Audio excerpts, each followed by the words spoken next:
Hi everyone, I'm Melissa with Midnight Hour Oil.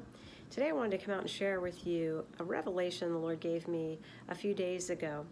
I like to watch those survival shows like SOS or I Shouldn't Be Alive.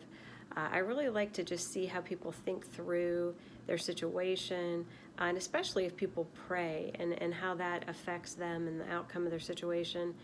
And so I was watching one of those SOS shows, and in every episode, there's about 3 different stories.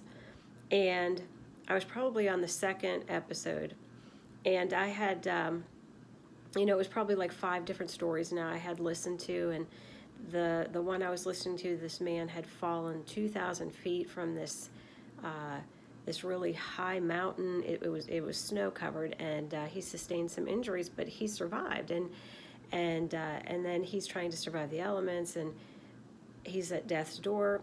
All right, but he's not talking about prayer. And at that point, like, nobody had been talking about praying. And these people are finding themselves in these life-threatening situations. They're about to die, and they're not praying. So I said to the Lord, I said, Lord, seriously, I said, are these people really not praying? I don't understand all that they're going through. They're almost ready to die, and they're not going to pray? And the Holy Spirit, I felt him impress on my spirit that yes, they do pray, but they won't talk about it. So I didn't really understand that. I thought, I don't know why they wouldn't talk about it.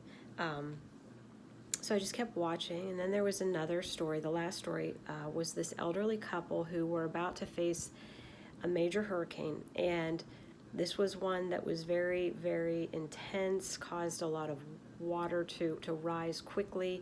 And the woman said, we prepared for what we were used to, not for what was coming.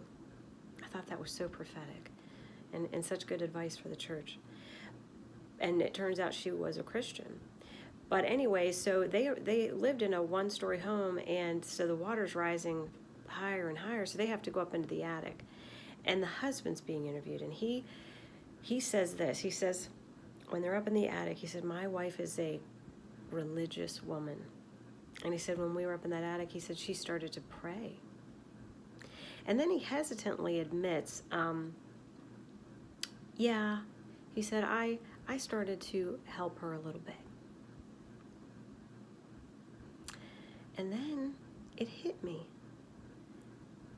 These people are embarrassed.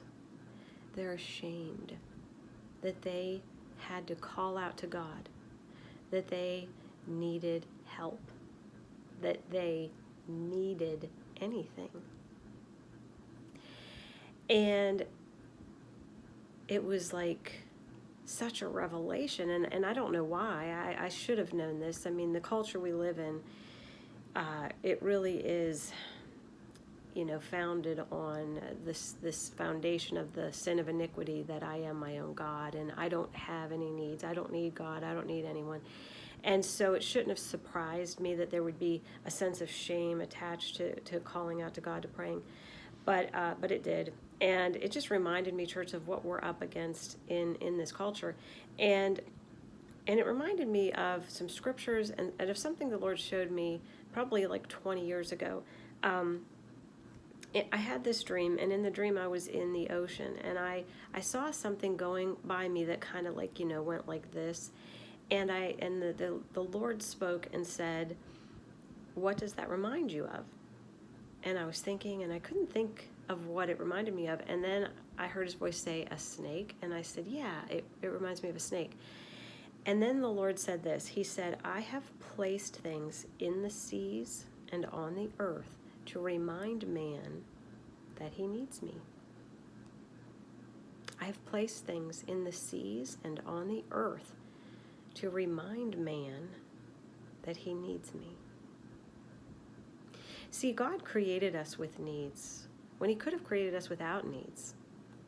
But he created us with needs because he wanted to have a relationship with his creation. He wanted us to interact with him.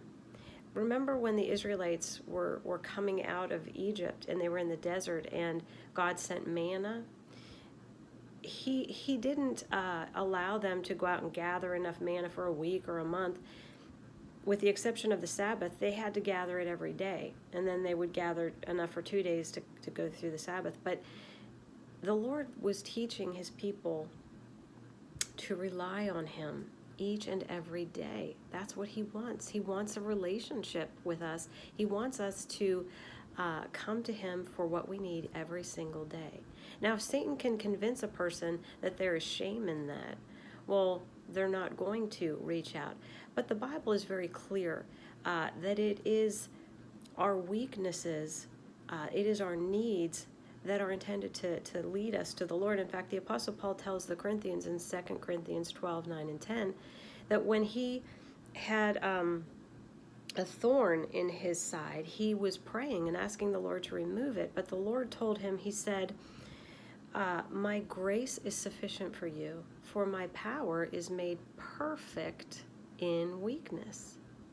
And so Paul said, therefore I will boast all the more gladly about my weaknesses, that Christ's power may rest on me. All right, and then he also says in verse 10, that is why, for Christ's sake, I delight in insults and hardships and persecution and difficulties, for when I am weak, then I am strong. And I shared this in a video a couple of months ago, a dream the Lord gave me where he showed me that the Apostle Paul had been given the key to overcoming, to victory. And that key was literally humility. He knew that his weaknesses, that his needs were his key to reaching out to God and receiving power and strength from the Lord. It's when we admit that we need him. It's when we recognize that we can't do it on our own, that we are then candidates for receiving the power of God in our lives. Jesus said in John 15:5, he said, I am the vine, you are the branches. If a man remain in me and I in him, he will bear much fruit. Apart from me, you can do nothing. So the power, the source of power that we need to overcome, sin, to overcome addictions, to overcome just anything that we come across in life is in Jesus. It's not in our flesh. We need him. We need the Lord. And we would do well to walk in that knowledge in that humility that Paul walked in every day, and embracing the fact that we have needs and embracing the fact that we are weak, because when we then turn to the Lord, then he makes us strong.